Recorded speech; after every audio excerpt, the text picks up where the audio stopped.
Lena, if you wouldn't mind. Hi everyone, my name is Lena Frenzel. I'm originally from Germany, where I got my bachelor's in business admin and worked for a brief while at Nike before I decided to pursue my dream to move to the United States. Got my master's in mass communications here in Orange County, and then got recruited by Google and Facebook and YouTube. Spent some time in Silicon Valley working there on digital processes and offshoring a lot of these digital processes that we see now, and then started my own business about 7 years ago called Lucid Strategies, and pivoting more from a traditional marketing role into really connecting marketing and sales. So we do B2B lead generation for predominantly companies in the medical device space or any high ticket sales companies. And yeah, so we're bridging basically the gap between marketing and sales. Thanks. Rob. Hey everyone, my name is Rob Farian. I'm the CEO of Flying V Group. I was actually at an event the other night that Stefano was at too, and we were the sponsor and asked me to come up and do an introduction. And I actually got up there and I said, our business solves problems more or less, right? And people came up to me after, why didn't you tell them what you do? And I said, well, that is kind of what we do. And I wanted people to come up and ask me what we actually do, right? And that already segmented the probably most qualified conversations I could have had that evening. But really, we are in that situation where from a consulting basis with our clients, we're solving a lot of problems that they bring to us. Now, they are in the bounds of marketing, advertising, demand, lead, revenue generation, whatever we want to call it. But I think the fact that we're here now talking to AI, all of a sudden our clients are asking us, how do we solve these AI problems, right? That we're having in terms of marketing, sales, tying out our entire user customer journey. So yeah, Flying V Group is a revenue marketing agency, right? But we do find ourselves just in any sort of digital transformation, digital demand gen. We're working to solve individual problems that our clients bring to the table. We work with over 100 clients on a monthly recurring basis, right? Across pretty much a variety of different industries and different problems that we're working with client to client. So happy to be here and thanks for putting us on. Yeah, thanks for coming. I mean, I guess I might as well mention what I do as well. So my name is Stefan. I'm a software engineer. I have over a decade.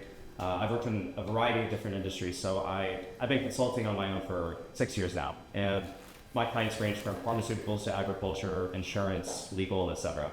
And I work with small and large companies. But in the past, it's been a lot of software engineering, data engineering, business analysis, that kind of thing. These days, it's more, how can we actually take this technology and implement it in our business and use it to streamline things? You're not going to see me talking about like Web3 and crypto on my YouTube a year ago. I'm coming at this from the perspective of someone that's been building and deploying systems in production at scale for a long time. So that's my background, and let's go ahead and just get started with the questions. So, what's an underutilized AI application that you think that businesses are overlooking right now? So maybe we can start with you, Tom. A couple of years ago, I read a very interesting article, and it was that Wharton School did an experiment, and they were in their entrepreneurship syllabus. And what they did basically was they took the incoming class and they asked them to come up with a group of new products for students that cost under $50. So that was simple. Come up with many products as you can, cost under $50, and it would be good for college students.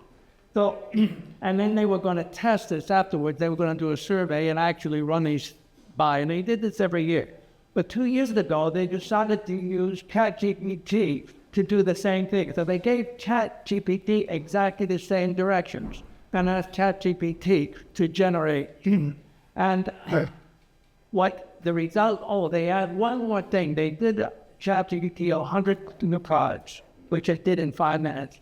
And then they said, okay, now here are some examples. So they added to the prompt, here are some examples of products that we know are already successful in this market. And so they ran that. Well, after all the students came back with theirs, they put them all together and they ran a survey and they went out and they got how likely we could be to buy kind of questions for all of these products. Of the top 40, 35 of the winners came through ChatGPT. The other 5 came from the students, the MBA level students. So this is amazing. So I guess the answer for one of the things that I see a lot of people that I know in companies, businessmen that I normally would see here, who are trying to get it into their company, and they are primarily generating for writing purposes.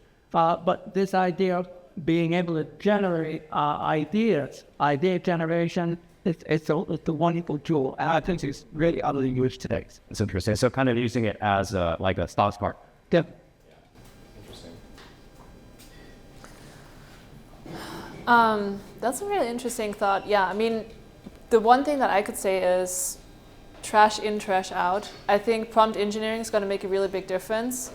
I see a lot of people using ChatGPT, but then there's different layers of how you can use it, or other platforms like DeepSeek or Grok. And I personally was one of the power users pretty much from day one when ChatGPT came out. So I feel like the early adopters got a few reps in, and you get better and better with your prompt engineering. And I like to really modify my prompts. So for example, when doing an idea generation, you can add modifiers such as, for example, Alex Hormozi is like a pretty famous marketer. How would he think about the best product? How would he structure that offer? Think about also how you would market it, and then create this mega prompt to not only output the product, but also how would you create an offer around it, and how would you market it, and what's the likelihood of success for this type of demographic that it would succeed, and why. And by the way, also include the studies to back up your points with data. Yeah. And now you just, I mean, it's incredible what the tools can come up with. I feel like that's a great point, because we're all familiar with Excel. We all have it on our computers, but there's a big difference between the casual Excel user and the power user. And I think that's true of tools like ChatGPT and more these days as well. Rob?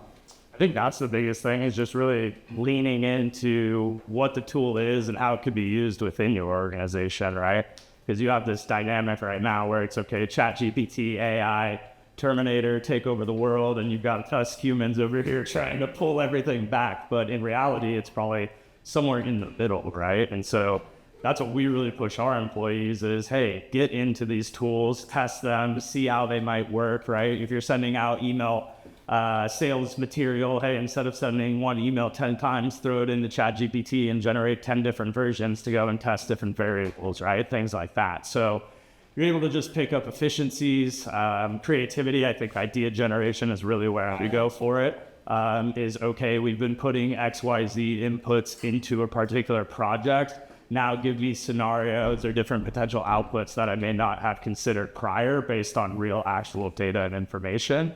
So yeah, I think it's just process acceleration, idea creation from a creative standpoint, but then again, that happy medium is it's still a 70-30 to where, okay, yeah, 30% of it AI, but then the rest of the 70% guardrailed by humans, right? And I think that's our responsibility for how we incorporate, organize AI, what restrictions we put on it, and also what freedoms we give it to where what are we allowing it to autonomously do, which I'm sure we'll talk about later. Definitely. Awesome. So for businesses that are starting to explore AI in sales and marketing, what's sort of the low-hanging fruit? Where are they going to get the most bang for their buck? Claude. Well, kind of following on with the idea generation, I have had a couple of experiences where I used sentiment analysis. And that's just something that most people, it's very easy to do, but boy, it gives you a lot of bang for your buck because you can do it. I did it with Claude 3.7. And to give you an example, if you do this brainstorming and you get one of the products you want to look at, in any company, it's usually in the marketing department, you've got to sell it up in the company. And it's always nice to have backed up a story to tell of why they should move forward with this, because somebody else is going to have to put money behind it and time and resources. So I take the idea and do an analysis. Sentiment analysis is analyzing in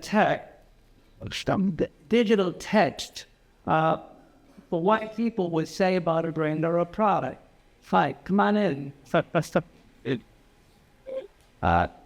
So sentiment analysis is the ability of a program to look at text and do this. Now, this is what we did is we took the product and then we went to looked at social media and customer reviews. There's almost no product that nobody out there has ever done. This product is out there somewhere. So there's always a lot out there. So we went and we looked and we saw, okay, what are other people saying about their products? And the thing about this is it's open-ended. So people are not answering a survey, which is a nice orderly way. They're just writing paragraphs. Sometimes it's a sentence. Sometimes it's 4 paragraphs long. So AI is wonderful at going through these and analyzing those and then telling you in the sentiment. Well, we asked it, is it a positive or negative response? And then go back and look at all of these 100 and tell us what people liked about this product and what did they hate about this product. What are the problems they have with it?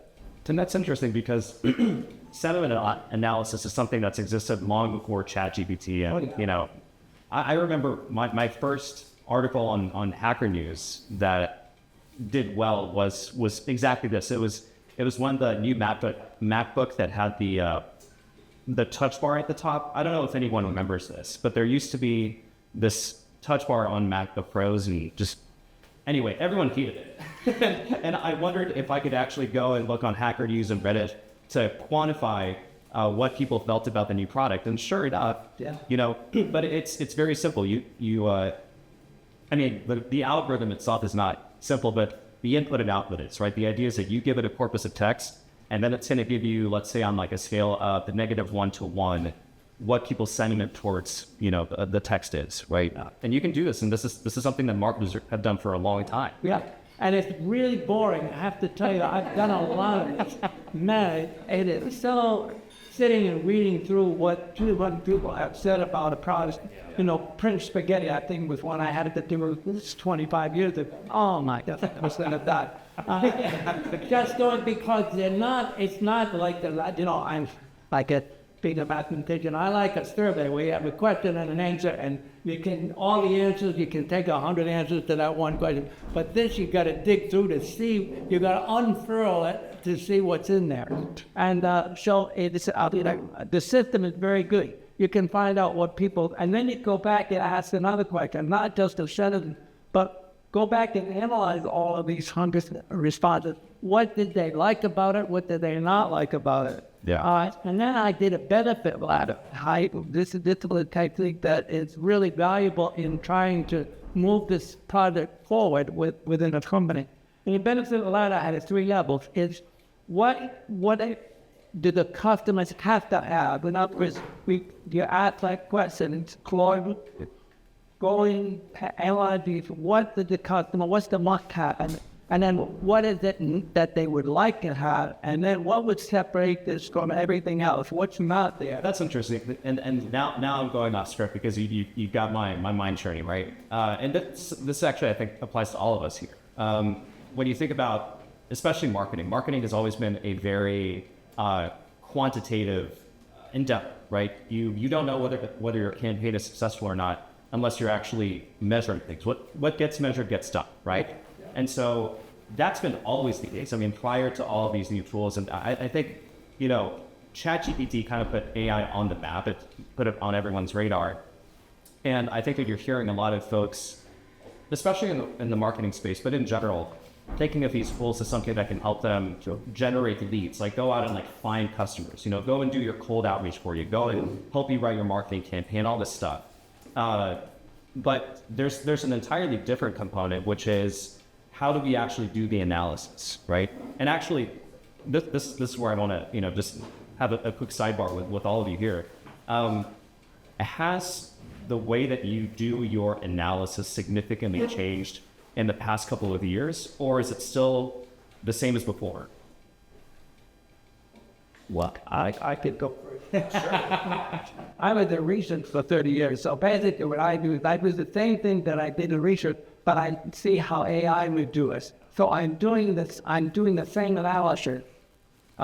This benefit ladder has been a 30-year tap. I've been doing it up 30 years. But now I can get 100 responses and let Claude go in and do the benefit filing for me, and it was amazing. So it saved a lot of country and a lot of hours. Yeah. Yeah, I think when we start to unpack like what we've been doing on a consistent basis, and we've been doing it since 2016 with heavy focus on search, so Google search, we're starting to unwind backwards when people are asking us, well, how are these results being generated through AI? It's a lot of the same ways in which we've already been figuring out how they've been generated through search, right? So it's just now like either changing the way you're approaching optimization for that particular channel, or it's like, oh, wait, wow, we've actually already been doing this. We've just been doing it with a shovel.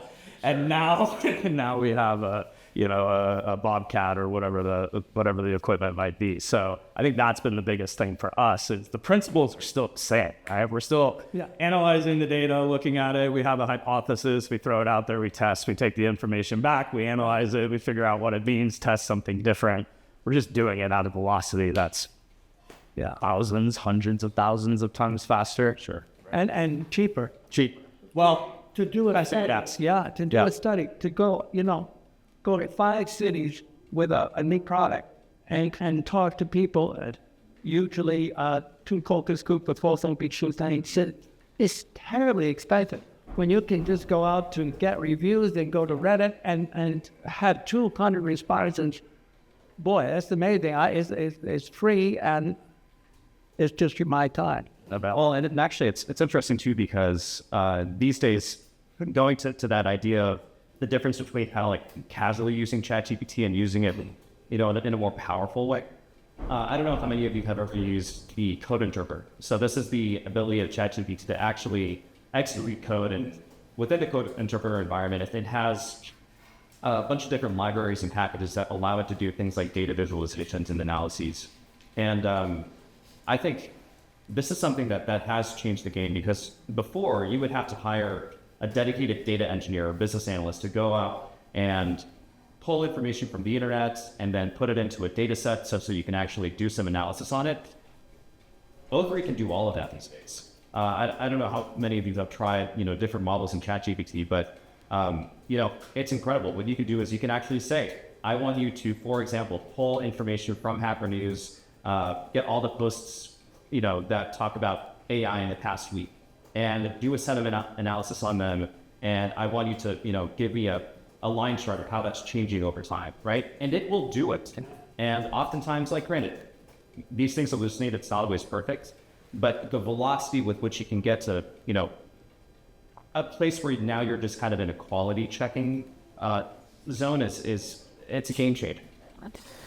I had one product I was looking at for a client earlier this year, and Amazon had that same product. And you can go to Amazon and look at the reviews. There were 2,700 reviews. So, I was able to get 100 and then go and get another 100, and I could do it in a matter of minutes. But here was a product that's exactly the same as this client was thinking about adding to their repertoire. I think one caveat I would add to that is there's a lot of bots out there, and there's a lot of services that also intentionally post reviews. So with the age of more data, more speed, more accessibility, we also have a lot of bad actors in the market that skew a lot of that data. So almost going back to the roots sometimes ensures that quality when it comes to the research.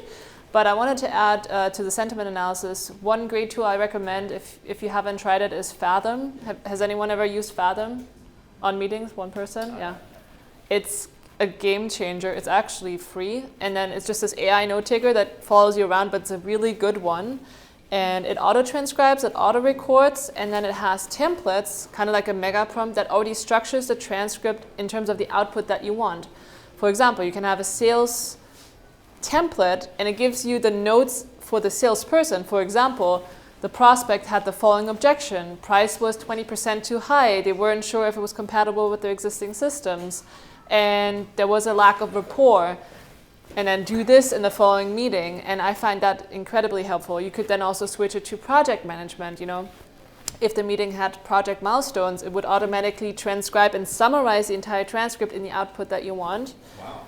And then equally, if you're in high ticket sales, you could have 5 different meetings and do a time series and see how did you move this prospect from a I'm maybe willing to buy this product or service to higher conviction and eventually close. Is it like granola? Has anybody used granola or heard of it? It's one of these tools that basically it runs on your MacBook. I don't know if there's a Windows version, but anytime that your microphone turns on, it assumes that there might be a meeting starting, and so it'll ask you, hey, are you in a meeting? And then if you click yes, it's going to transcribe everything, and it's going to generate notes for you. So you can kind of guide the notes and the summaries, but is it kind of like that where it's like recording your meetings on your Google Meet or and then Teams? transcribe. Yeah, so you're integrating it with your calendar. So any meeting you go to, whether I go to Google Hangouts or Zoom, it follows me around. Interesting. What you're saying, I think, is similar to Crisp, which is also a really amazing application I recommend. Crisp this was even before ChatGPT, they can completely eliminate noise. So I was traveling Southeast Asia, working remotely in the Philippines, and it was crazy background, bustling cafes in the background. I was on very important calls. On the other end, it sounded like complete silence. It sounded like I was in a library in Norway. And so incredibly powerful. And now they added real-time accent removal. So for example, our company, we have callers in the Philippines that make outbound calls, and they have an accent, of course. Wild. And in real time, it overrides the accent and makes it sound like a US-based accent while preserving the natural sound of the voice of your caller, which is incredibly powerful. Yeah. Wait, what was that one again, please? Crisp. Crisp. Yeah, it's spelled KRISP. Highly recommended. And it's incredible. There's videos out there that show before with the accent and in real time with less than a millisecond delay how it's overriding. And, let's be real, we still have very different living costs in the US versus Southeast Asia. So you can take advantage of this as a business user and get that geo arbitrage and get incredible results. Wow, that's incredible. Well, shoot, at least that was really fun. Yes. Yeah, one on the sentiment analysis, because that's good too. So like real world example is, again, going back to Google Ads or inbound search, right? You're looking on a monthly basis. If you're spending tens of thousands of dollars, you're talking about tens and thousands of lines of data, right? So actual search queries that people use to trigger ads or whatever the goal of the campaign might be. And so before, we were more or less pulling out like segments of, let's say, 100 keywords and looking at, okay, what's the intent analysis here, right? Because it's like, okay, someone might be looking for something that's correlated or somewhat relatable to what we're selling, but their intent might be more of, let's say, top of funnel research based, right? So if we're talking about paying a premium for inbound traffic, we really want to know those keyword searches from an intent standpoint that are saying, I want to buy right now, right? Because we're maximizing, obviously, the dollar of the ad spend there. So you're taking that, you're plugging that in, running it on, again, those data sets that we were going line by line and highlighting red, good, yellow, maybe good, and green, really good, right? And you're just, again, automating that process. So I think going back to like, what can businesses do? I don't know, write down and what are your 10 biggest problems and challenges, right? And then go find AI potential solutions that are out there. Solve one problem first, right? And then from there, ask next and the next and the next. Next thing you know, you have a string and sequence of 10 problems that are being solved 100 times faster. So on that note of being able to use those signals, use those intent, again, sorry, sidebar, but getting kind of practical, do you use Apollo, or what do you think of that product? We use Apollo just from a data aggregation standpoint primarily, but also with automated scraping, but to start to build out like larger data sets that we're using. Yeah. But again, I mean, what we're doing from an advertising standpoint is really audience building. So we should probably explain what Claude is, and I feel like you guys would do a better job than I would. But what I will say about Apollo is that it is a marketing platform, and I'll let you expound on it. But the thing that I find very interesting is that when you're browsing the internet, you know that there are cookies, right? And you always see like these little pop-up ads that say like, "Do you want to add your cookies?" And they all click like, "Yeah, get on my," right? What happens is that these cookies are basically tracking your behavior as you move through the internet. And all of these cookies are then being sold to data brokers that aggregate all of these cookies and then basically create a profile of users and what they're doing as they browse the internet. So for example, like let's say that I did a Google search in the last week for, new Porsche 911. Well, someone who's a marketer using Apollo could go and, say, I want people who in the past week have searched for Porsche 911s, and my names didn't come up. So I find that very interesting, but please expound on that whole product. Yeah, it gets into, I'll let Lena explain more because she's the expert there, I think, but the sales automation component, right? So, and that's what we're seeing when I say we solve our clients' problems. Well, before as a marketer was, hey, just get the people to the door knocking on your door, right? But now it's, hey, we get them to the door. Well, did we open the door immediately? Did we open the door immediately and hand them a cocktail? Or did we leave them outside for 3 hours standing there and not open the door, right? And so that's where we're starting to get into this sales automation, sales enablement. So like with Apollo, big database, right? You can pull intent signals like Stefan is talking about, move that into database on a Google Sheet that automates an email drip sequence. I know I keep doing that. I was actually thinking about it on the way here. Like, don't mess that up because I did it last time too.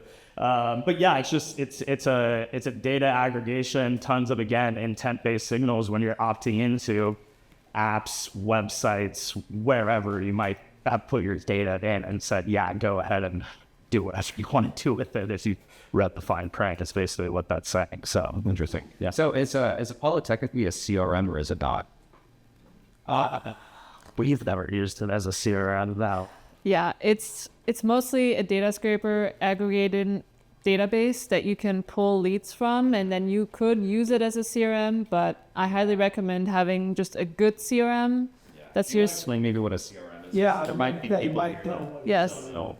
A CRM is a customer relationship management system. So all your leads, your prospects, and eventually your customers and clients, it's a database that tracks all their behaviors from the first contact, ideally, to warming them up, nurturing them, having great conversations with them on the different channels, and then closing them, and then also their purchase behavior from there. Are they buying once a week, once a month, once a year? Their lifetime value, really anything ideally would be tracked there. And Salesforce is an example, HubSpot is an example, Zoho is another example of a CRM. And then in a greater company, when you have an ERP, so an enterprise resource Like SAP. management system like SAP, shout out, then a CRM is kind of a sub-module of that enterprise system. Awesome. Cool. Well, so what skills should marketing and sales professionals be developing now to stay ahead of the curve? Okay.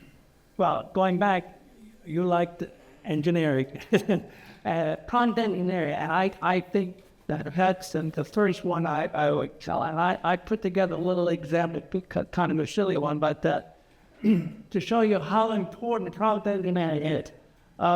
Content engineering is the art, this is the definition, the art of crafting an instruction that produces the best possible output from a generative AI model, all right? So prompt engineering is about what input you give to how you forward the question. To an idea, it's not 100% hallucinating. It picked up pieces from different places, but totally incorrect. So you have to be very careful. If you put in a very bland thing, you'll get a very bland answer. So I did it again, but this time, and this is something that I do a lot, and you probably do it too, but I use Claude to generate the prompt. So I asked the best way to learn how to do prompting is ask Claude to like the prompt voice. So I went to Claude and I said to Claude, generate a prompt for a professional bio for Tom Tiriti, a panelist speaking at the AI role in the transforming sales and marketing. So I asked them to generate it, and it came back, and it gave me some things to look for and to fill in. So it said, fill in a full name, fill it, and what is the title, fill it in, experience and specialization, major clients, education, and professional philosophy. I thought that was an interesting part, professional philosophy. So I filled those in, and then I took what Claude recommended and fed that back into Claude. Now I have the prompt, but with my information filled in. I love to do Claude for prompting, and sometimes it comes very detailed, and then I feed it back into Claude, and Claude will say, "This is a wonderful prompt." That's in better than the like the dumb. Reminds me of like that Obama meme where he's like, you know, giving himself the award.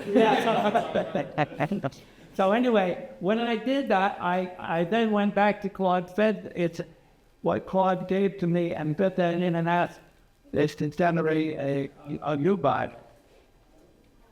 And so you want me to read what? Yeah, so it was This time it said, Tom Taricki brings over 30 years of experience in marketing research and new product development to the table on AI's role in transforming sales and marketing.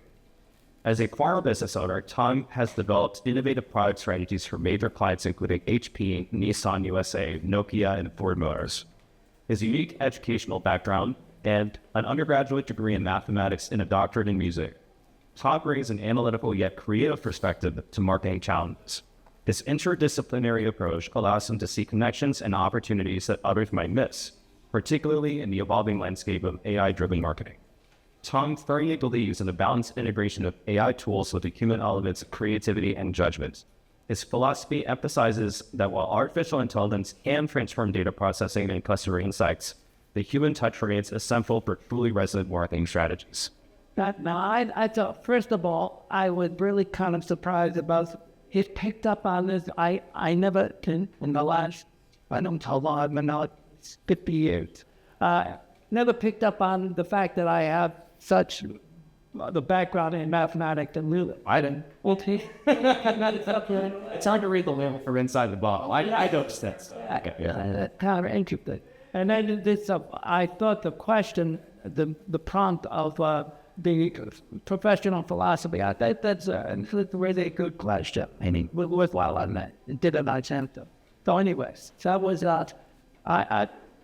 master prompt engineering. Anybody that's in marketing and wants to keep their job, and AI is being introduced in the company, boy, that's the first thing. And it's easy. You can get tutorials online. You can get courses for a week. You can get courses for a whole semester in universities online. So there's a lot out there. But prompt engineering, I think, is probably one of the first things I would recommend. Somebody who wants to upskill, I think, is the term they're using. But if you're already in marketing and you want to keep your job when AI comes in, this is a good way to start. Definitely. Yes. I think one of the significant differences as well that we might underestimate as humans, because we don't think like a computer and we don't think like a database, is if you had an associate that you're delegating work to, you don't want to hit them over the head with a book full of information for a tiny task. But now we have a computer that can process almost infinite amounts of information in a very high speed. So in your case of the biography, if you have a website and a PDF that tells even more about your life, you could just copy paste hundreds of pages of information on you, and the AI would be able to not only go through that in seconds, but then assign weights and structure very unstructured data in a very fast way, and you would probably even get a better output even with a very bad prompt, just by overloading it with more information and context, and then just saying, come up with the best prompt, come up with the best biography that you see done on professional panels. With very little context in the prompt, but then a ridiculous amount of data on the back end for context, that can also refine the output tremendously. It's a good question. Those are both great answers. I think it continues to lean into the data though, right? So it's not only being able to organize data first, right? So with these AI tools, yes, they're great, but again, going to inputs, outputs, if we don't have inputs of structure, it might be unstructured, sure too, but at least we know what we're putting into this system to understand, okay, again, what type of outputs we want to get as well. But then it also moves to data validation. So again, is it hallucinating? What tools are you actually using? How big are those data sets, right? Because basically, long story short, what happens with these GPTs is it has a memory and you can exhaust that memory, right? To where like if you start working backwards, you get further away from what it can actually remember, as if you're trying to retrain it over and over and over and over again, each engagement. So I think, again, it's understanding trends, what to look at. Okay, when it does spit the data out, what story is that telling, right? And then even more importantly, how am I communicating that story to other marketers, CEOs, owners, whoever it may be that are your customers as well. So now you're getting into data visualization, right? So I think, yeah, the further and further you go from a marketing sales perspective, it's just deeper and deeper into data. That's a great point, and it makes me think of a couple different things. Going back to this idea of, these tools having big differences between the casual users and using them more professionally. So even just thinking of ChatGPT, for example, at the top, you can select different models, right? GPT-4o is probably like the one that we're all using the most. But just within the past few weeks, they released a new model called O3, and that's a thinking model. Now, what's interesting is that model is similar to Google's Gemini model that came out recently. That's the 2.5 Pro experimental version. Both of these models are very, very good over very long contexts. There's actually one of my favorite AI benchmarks these days it's called Fiction Live, and it's looking at the performance of models at different lengths. So, for example, with 2,000, 4,000, 16,000, 120,000 tokens, and what it's measuring is that at each of those stages, how much is it actually remembering with respect to it's the corpus of text is actually a long narrative story. It's a book effectively, right? And in the book you have different characters and motivations and events that happen. And what it's measuring is how well it can keep track of all of these different things at any given time. And one thing that you'll often see when they announce new models, any of these labs, is there's what's called a needle in the haystack. They'll show that even with 1 million tokens, it'll find this obscure little detail at one point, and that's fine. It's kind of to be a parlor trick. What you really want is that global knowledge, how can you connect all these things and keep them in your head? And that's what Fiction Live is really testing. What's interesting is that specifically Gemini 2.5 Pro and O3 are extremely good over very long contexts. So to your point about, because here's another thing to keep in mind, is when the context length grows, not to get too technical, but basically every new token that has to predict gets more and more computationally expensive. It actually increases what's called quadratically or geometrically. At the same time, the accuracy of its ability to retrieve old information drops off logarithmic. So basically, this is a very long-winded way of saying that it makes a huge difference what model you use. If you have a long conversation, GPT-4o is going to be trash pretty quickly, honestly. But if you use O3 or you use Gemini 2.5 Pro, you're going to get much, much better results. And it's good to have those things in mind. Well, you're paying a premium for less too, which is sometimes can be very detrimental when you're talking about scaling this across network infrastructure, sysadmins, wherever it may be deployed. Definitely. Yeah, I've got my questions over here. All right. So how do you maintain authentic customer connections while leveraging increasingly powerful AI automation? Well, the simple answer I have is blending the AI with human engagement. And a good example is that in Dallas is a software company and that I'm familiar with. And they have an interesting sales system. It's a two-tier sales system. They have about 7 what they call sales agents. And these are people, if you call in and you want to buy the product, they can decide it up to how much it costs and so on and so forth. They also have a second tier, which are 2 people, and their title is sales engineer. So if somebody calls in and they say, well, we've got 4 products, and well, here's my problem, and I think maybe this one, but not quite.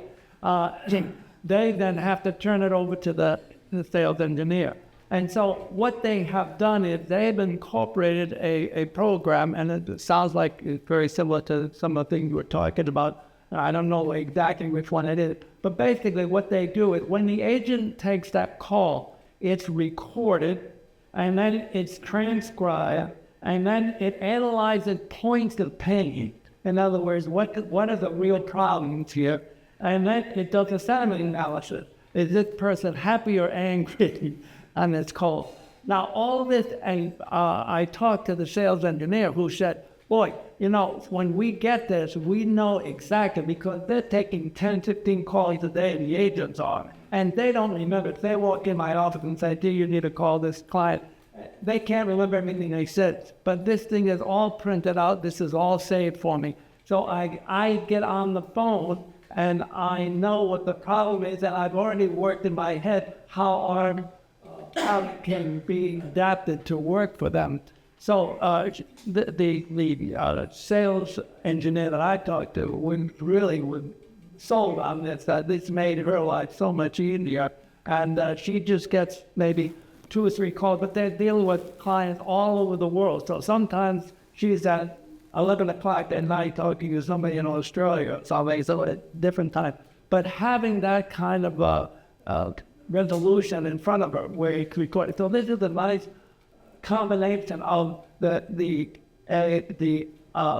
technology, and then there's also the human side, you know, and the engagement. There's a person that calls this client and knows what their problem is and talk to them as though I know where your pain is, and they can address that. What about you? I'm curious. Yeah, so to me, upskilling comes to mind. So again, we work with high-tech, highly engineering-focused clients. These are companies in the medical device space, either from a product perspective or service perspective. And I do a lot of the prompt engineering and master engineering around messaging. So we have templates where I first of all create kind of the recipe of the messaging that I call the irresistible offer statement. That then is kind of the recipe to flush out all the remaining channel messages, like LinkedIn messages, email, phone scripts, text. And then my team, real humans, then get to use these templates, but they get to enrich them. So for example, let's say they would reach out to one of our customers and say, hey, would you like to set laser targeted appointments with hard to reach B2B decision makers? That's our baseline template, but then they get to feed the entire LinkedIn profile of a decision maker, their professional background and the company background, and merge our already very good messaging with the personalization. And now all of a sudden it says, hey, senior head of sales at Ablative Solutions, you must be dealing with a lot of insert custom pain point that they would automatically pull from the website, from the LinkedIn. It seems like you've worked with XYZ client and it seems like that's going to be a very complex sale that requires a lot of support. We can help with that because we deliver ABC and then tailor the messaging hyper personalized just to that one person. And so it's just empowering your employees, your contractors to upskill like crazy and talk on a PhD level when they have not even that education, but they're able to do that when you give the right systems and architect in the right way. That's interesting. Is it in person or contacting them by email or? It would be over non-voice channels, but then of course with the voice channel you can use it as well because again you can do live transcriptions and there's software for sure that gives prompts. Interesting. My angle comes more from, again, inbound, right? So we're looking at the psychology of like how people are making buying decisions more often than not online. And what's happening is with AI and the advent of AI is you're having more content being created this second at this moment than ever before in history, right?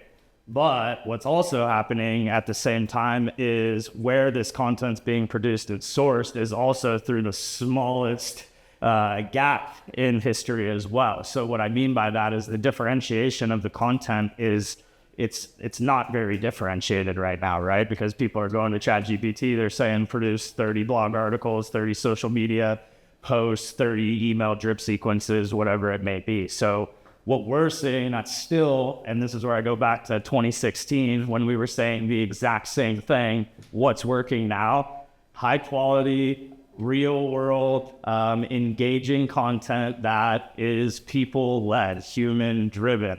It shows that your company isn't just producing blog articles off of ChatGPT. It might be using that to accelerate the process, But then what we're doing is we're sitting down and we're saying, okay, what case study, what real world example do we have that we can add into this piece to make it human centric, right? Or what brand guidelines do we need to inject into this content and material? So really what you're working towards is how do I, one, make content more efficient to produce and then test, number one. But then number two, how am I essentially driving the cost of content to as close to zero as I possibly can while still maintaining the highest quality quality. So that's where you just get into a binary 1 and 0, right? If it's costing me $0 to generate $1, then we're in good shape. Okay, so for Lena, what specific AI capabilities are you currently exploring in Lucid Strategies that have the potential to transform B2B lead generation and conversion? Yeah, I think it's going back to that hyper-personalization. So I always like to say, you know, messaging is really good when, let's say we do outreach, right? When something reaches you and you're a B2B buyer, and there's this one pain point that you're thinking about late at night, and we can get to that point by really analyzing who's the buyer, what's the pain point, but then we can enrich that with their company background and then approach someone in a way where they feel like, wow, this person just read my biography. They know all the projects that we've done. How do they know that this is so relevant? Yeah, that does make sense. This is what we're currently working on. Then you become hyper relevant. So it's almost kind of the opposite of approach of just churning out mass content, like you said. It's really going in the opposite direction. And then on top of that as well, this is going to be extremely controversial. We try to not automate a lot of things to bring in more human touch, because basically what everyone else is doing, do the opposite. That usually works much better. That was going to be my question, because yes, you know that hyper personalization could, I imagine, be pretty labor intensive, right? Having to go out and doing all that research. And you're explicitly saying, like, we're not going to use like ChatGPT deep research to do this. Like, we're going to actually, you know, do the work ourselves. Yeah, I recently did the math, because obviously I would love to automate everything. And so far, at this point, as of today, the cost for this hyper-personalized outreach with things like Manus AI or agents that you could build still exceeds at the moment the human labor, but we're going to see a tipping point very soon with costs coming down, and then that's a very different story. But yeah, so for example, filter criteria for outreach on LinkedIn or Seamless AI or Apollo, it's not very crisp. It's not ideal. You know, when you search for medical device, you're going to get consultants, OEM manufacturers, service providers. That's not good enough. So we actually don't automate that reach out, and we have a triple verification. So we have the filter of the database, then we have an AI prompt doing kind of a general filter if it fits our targeting criteria, and then we have 2 team members really go in and vet and hyper vet and make sure that this is an ideal buyer for our client, and then we reach out. And that creates kind of the opposite effect of the lot of mass reach out, just more is more. It's not, because your brand is on the line. And if you're reaching out to someone that's not a hyper-relevant target decision maker, now you can actually damage your brand. Interesting. So you're kind of using AI in the loop to some extent to kind Yes. of like eliminate a little bit of friction, a little bit of the drudgery, Yes. but you're not fundamentally changing the workflow. Well, we are, in a sense that the level of hyper-personalization that you can employ with feeding, again, their entire biography, resume, projects that they've done, that would take forever for a single person to do, and also it would require an insane amount of domain expertise of people. So now you can upskill someone to that insane engineering level, sales expert level, when they're really just an entry-level person, and that can create a crazy leverage in terms of sales for you, right? I don't have to teach someone about medical device manufacturing, and I don't have to have them be a sales expert if they can use my master prompt and just copy-paste the context, and the output is PhD level engineering sales expert output, then that's pretty remarkable. Yeah. Interesting. Now, Rob, as the CEO of a revenue generating agency, how are you evaluating which AI tools to incorporate into your service offerings? What's your testing process before rolling them out to clients? Yeah, so there's a lot of tools out there. generally we'll just deploy them across our own business, right? To where it blows up in our face and doesn't work out the way that we thought it would. Yeah, and it is what it is. So, I mean, generally that's our testing processes, right? Or deploying across the sample, or we might run a specific pilot program, even with existing clientele. For example, we're looking at, again, ChatGPT. The way people are finding information is becoming what we're calling like multi-turn, right? So it's not finite in that I go to Google, I search something, I get my result, I leave, right? I'm sitting on ChatGPT asking it a question, and then I'm getting a piece of information, I'm asking it another question, getting another piece, and so I'm having this full-blown conversation, right? And so we're having to look at, okay, within what we do as a business, right, how do we now maybe adjust the way we create content in order to actually cater to these AI tools that are out there? So obviously, if we can understand these AI tools and deploy them across certain processes that we have to automate things, make us run more efficiently, create content at higher scale, then we're going to go ahead and do that. But yeah, I mean, I think, again, you have to have tight guardrails, especially if you're deploying it over a client base, right, or within your own company, especially when we get into the autonomous stuff as well, and it's starting to make changes and updates with agentic stuff that's coming online now as well. So yeah, I mean, I think, again, you have to lean into it, but it's segment, right? Okay, hey, we're going to use it in this particular way. We're going to create a process around it. We're going to take it seriously. We're going to see how it can benefit us. Like what Lena's saying is it's more, how can we become more efficient, right, and learn, and then you do start to trust the actual technology. It's like any sort of technology deployment, right? And you rely on it more consistently. So yeah, I think that's the biggest thing. And then one point, just in terms of content production too, it's like, yes, you're able to create content more frequently too, but it's putting more emphasis on what content you create in that point too, right? So when we're talking about multi-turn, well, what does that mean? Does that mean long-form blog articles? Does it mean Instagram Reels, YouTube Shorts that you now need to be creating in terms of how these individuals are consuming that information? And then it's knowing, well, what can we target and what can we actually get our content in front of in terms of an audience based on the competition that exists. So that becomes key to it. Otherwise, yeah, you're just creating content for the sake of creating content. Yeah, you brought something I talk about a lot in the sense that these tools are so new that the only way that you're going to figure out what you can do with them or what's hype, what's not, is really just to use it, right? No one is sort of, there are people that are more expert than others, but at the end of the day, again, like this is just changing so rapidly. AI is so new that I just think it's really important to use this stuff, right?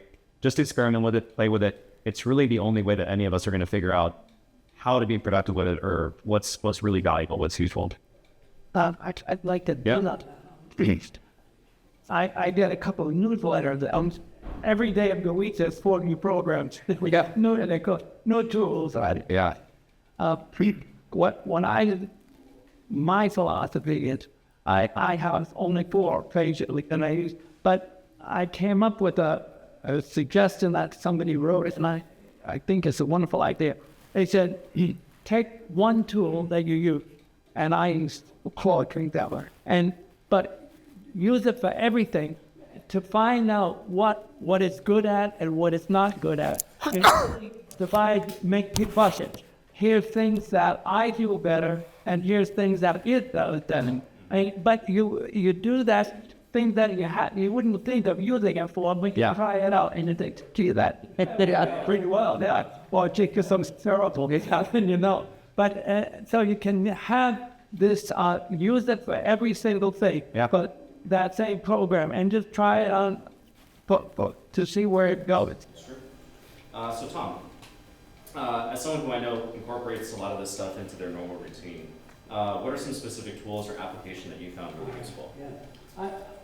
I'm probably the only one here. I use ChatGPT. I don't like ChatGPT. I use Claude. Yeah. And honestly, only because I've have them both generating content, especially, and writing reports, which is what I do. Somebody wants a project, I do it, and I have to write up a report. And Claude is just a much better writer. Now, you have to be careful, of course, hallucinating is a problem on all of them. So I use, and Claude has several levels now. You can get up to the pro, you can get up to deep research, which is very good. It really goes in depth, 10 times as many sources as what's that.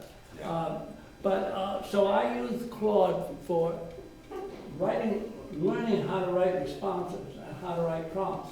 I use Claude for how would you write a prompt for such and such. And I also use it for writing reports, content. Perplexity is my second go-to. I use Perplexity all the time. I probably use it 6 times a day for research. And Perplexity is great because it gives you the sources. And Do we want to mention what Perplexity is? Pardon? Perplexity. Not everyone might be familiar with it. You want me to define it? Yeah, I can do it. So Perplexity is a competitor to Google. Effectively, it's a search engine, but they just kind of slapped a language model interface on top of, a search index. So I don't know if this is how you would think of it, but effectively, I think of it as a better Google. Better Google. Yeah, I didn't say that. I'm not sure I would say that. They are listening. Perplexity, it does research, coming from an academic, being a university professor for a while, doing research, you want to have citations, and Perplexity is a research tool that when it gives you an answer, first of all, before it even gives you the answer, it tells you what sources. And so in the lowest free version, it gives you maybe 10. If you upgrade and spend $19.99 a month, it gives you 50 or 60 sources.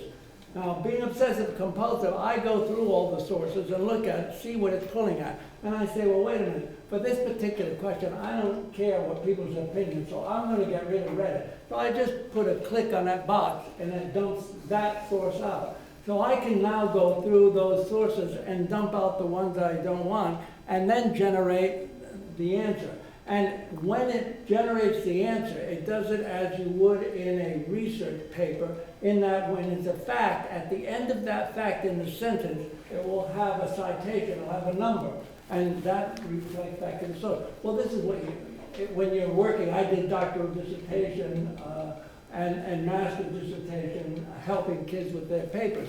And that's what you want all the time. You want those sources at the bottom of the page. If you quote or you have a fact, you've got a source there. So it's a wonderful, again, it's like a retro. It's like, this is the way I did it 50 years ago, and now AI is doing it that way. So you can have those, you can eliminate sources, or you can actually, when you have a fact and it's got kind of interesting, you can click on the source and it will bring up the whole source to read. And sometimes I just copy that whole source too and pull that in. So, and I think what's interesting about Perplexity is you can actually choose different model providers, right? And so it makes it very clear, and I think this is something that is important to always consider, is that there's a difference between the AI models themselves and the products and features that are built on top of them. In fact, Sam Altman, the CEO of OpenAI, has himself said that they're no longer in the business of trying to compete purely on having the best, most intelligent, biggest model. They're competing on the product side, on the feature side. So, I think Perplexity is a great example of that, because you can just swap one, model out for the other. Whether you like Claude or whether you like Google Gemini, it's interesting. And the third one that I use frequently is Notebook Google. The Notebook LM. And I like that because you can take up to it'll accept up to 50 sources. So I can pull articles out that I've read, or something that I know who wrote this article and I'm interested in it. I can pull all these out, and instead of going through the web looking for sources, it takes the sources that you give it. So you can give it up to 50 papers. Now some of these can be really long, 100 pages long, so it's huge. And Notebook LM is the tool that lets you basically create a podcast. Yes, at the end. Right? So you can, once you have all of these in, and you know it's in there, so you can trust the output a little bit better. It generates a document. But also you can go to the audio side and it will build you a podcast with a male and a female talking to each other and discussing what those 50 sources that you put in there and say, well, today we're going to talk about, and it's this conversation back and forth, and it sounds very real. It's amazing. It's really good. It's Yeah. uncanny. Has anybody heard, the podcast that are generated from Notebook LM? Yeah. Yeah. It's wild. It's real sounding. And what I like about it is sometimes I'm I'm working with a client and I know, geez, they're not going to read this report. This is really boring. Yeah. So I take the report and I put it through there and let Perplexity generate a podcast. And I send them an audio. And they think that's wonderful because they can sit and listen to the audio instead of reading my boring report. And think he's a very clever guy. So those are the three that I use: Claude, Perplexity, and Notebook LM. Awesome. Well, I want to leave some time for audience questions. So can we just give a round of applause quickly for all of them?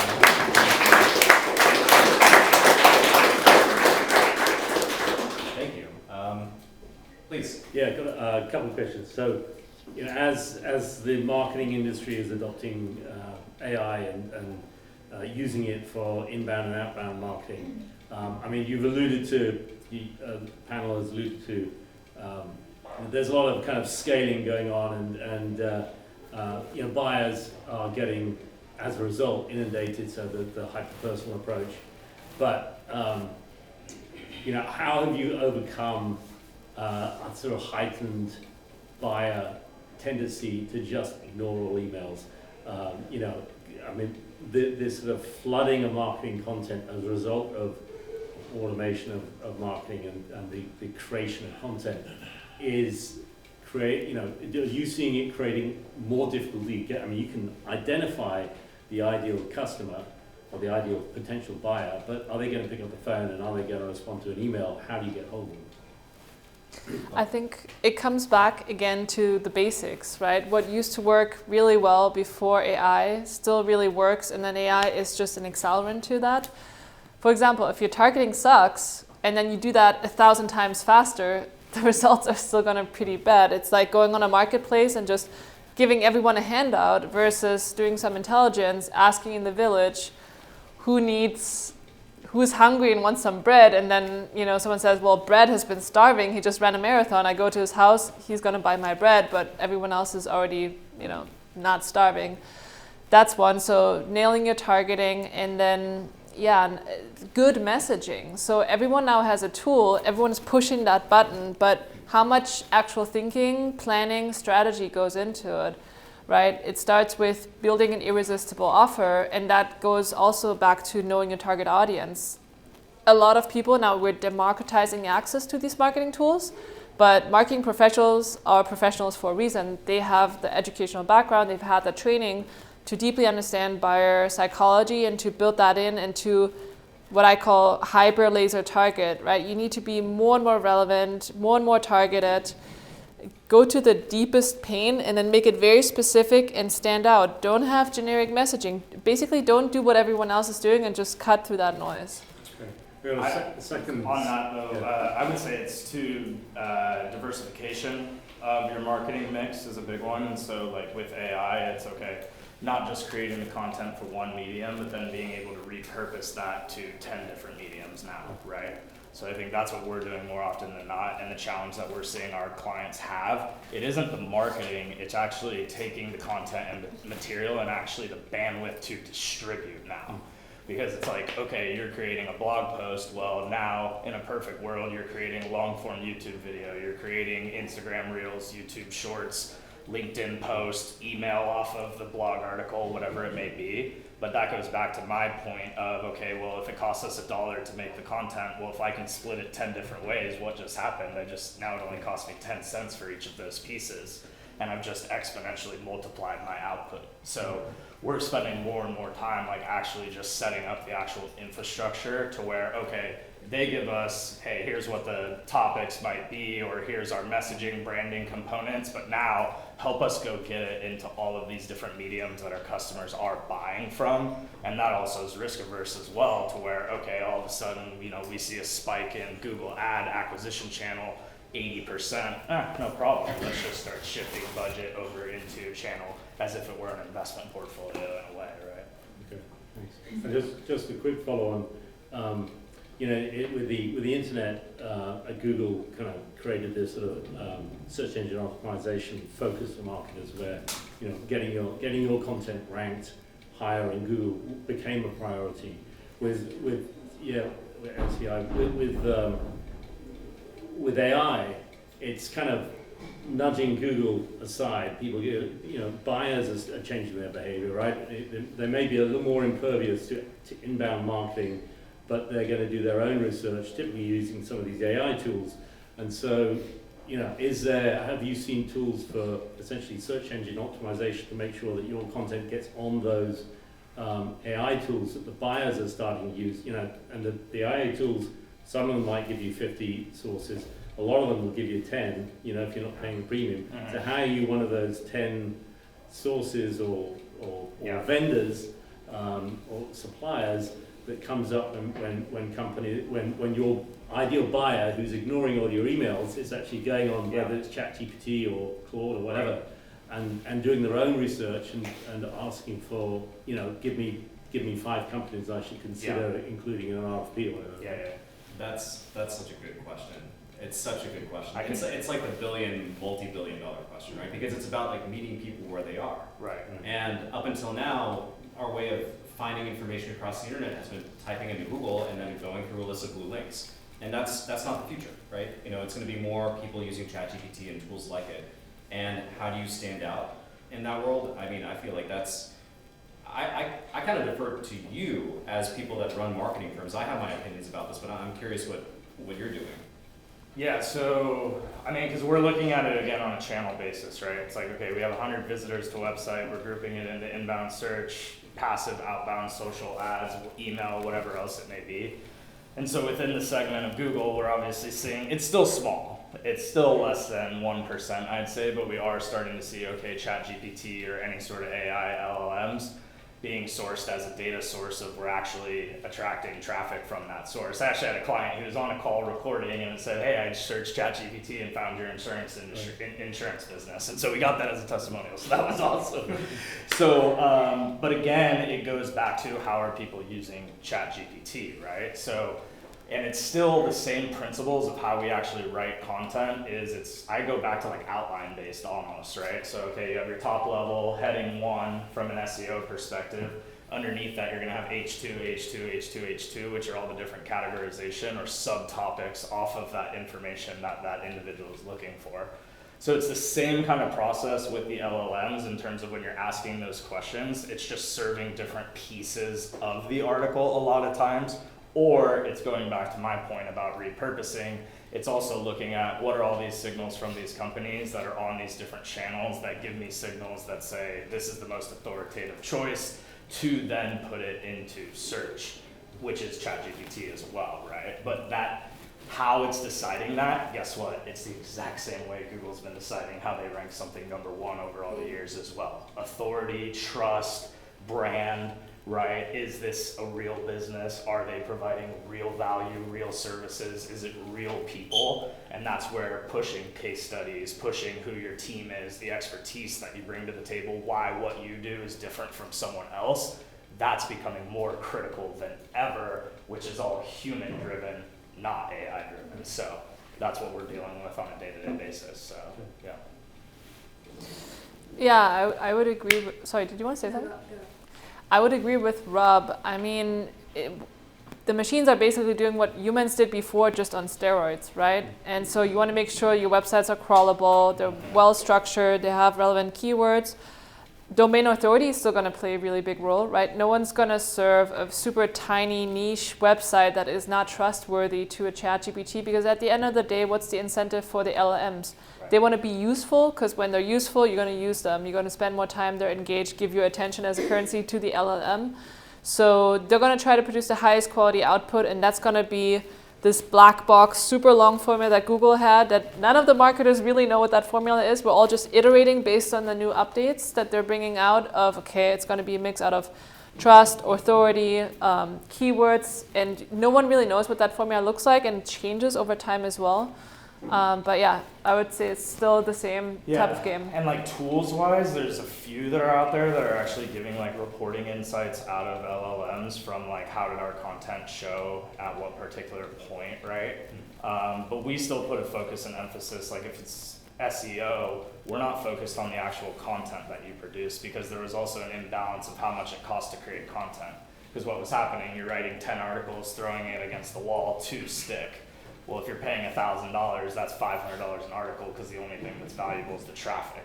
So we're really focused on, like, based on your domain authority, based on how old your business is, based on the links that you do have coming to the site, can we actually rank for this topic that we'd be writing about? To where if we're ranking 8 out of 10 of our articles, well, guess what? Your cost per production of content just went down to $112 a piece if it was $1,000 to produce the 10.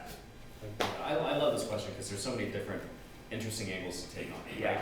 Because there's been this cat and mouse game that's happened over like the entire course of Google's existence, where people try to figure out, they figure out how to game the algorithm, how to get ranked up on Google, and then Google figures out how to get them to stop doing that. At the same time, Google has changed in how they make money over time. So initially, they didn't make money off of advertising. Now they do. And so they have this sort of perverse incentive where there's this tension between trying to serve the best information to their users when they give a query, and giving the people that are paying them money to advertise on their platform better ranking, right? And actually right now, Google is in an antitrust case with the federal government, and they may have to spend something. And it'll be very interesting to see if they end up spinning the ad division, because I think that will significantly change what you see within Google and how they end up moving forward with their whole AI Gemini product. What's interesting too is that, so let's say that you're using Perplexity or ChatGPT. They have their own sort of ranking algorithm. Obviously they're working on top of an index like Google's. But they also have their own heuristics to determine what gets ranked, what shows up in your chat or not. And my suspicion is that they're always going, because they're not using, their revenue model isn't based on advertising. They are more incentivized to give you high quality answers. And so I think it's true that up until now, you still want to keep doing the things that you've been doing to, get ranking on Google. But I actually do think that the content matters because of that difference. Because ChatGPT and Perplexity, they're going to be looking to give users the right answer, the best information to their query, and that's going to be based on the content of the site itself. We're seeing something that's actually called a content effort score now. So how much effort did actually take to put into this piece of content being something that's driving results. So, because in Y, it's just eliminating the go scale out 100 articles on these topics, post it and go. And again, that goes back to even just black hat spam days back in the day when we were just loading up pages and putting a bunch of keywords in white text that no one could see, right? I mean, so the content effort. And then that's where I'm talking about the repurposing too. If you're repurposing content, you're putting more effort in just in general, and you're diversifying traffic flow. Anyone else? Yeah, of course.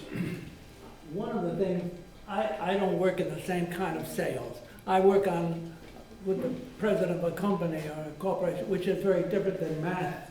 And I had a client that just a couple of weeks ago, and they were going after a big customer and working, and they had one competition, a customer out in Tennessee, a big corporation. It's a theme park out there. They were going to, and basically what we did is we were able to do an analysis, a competitive analysis between their company and the competitor that they knew they were bidding against.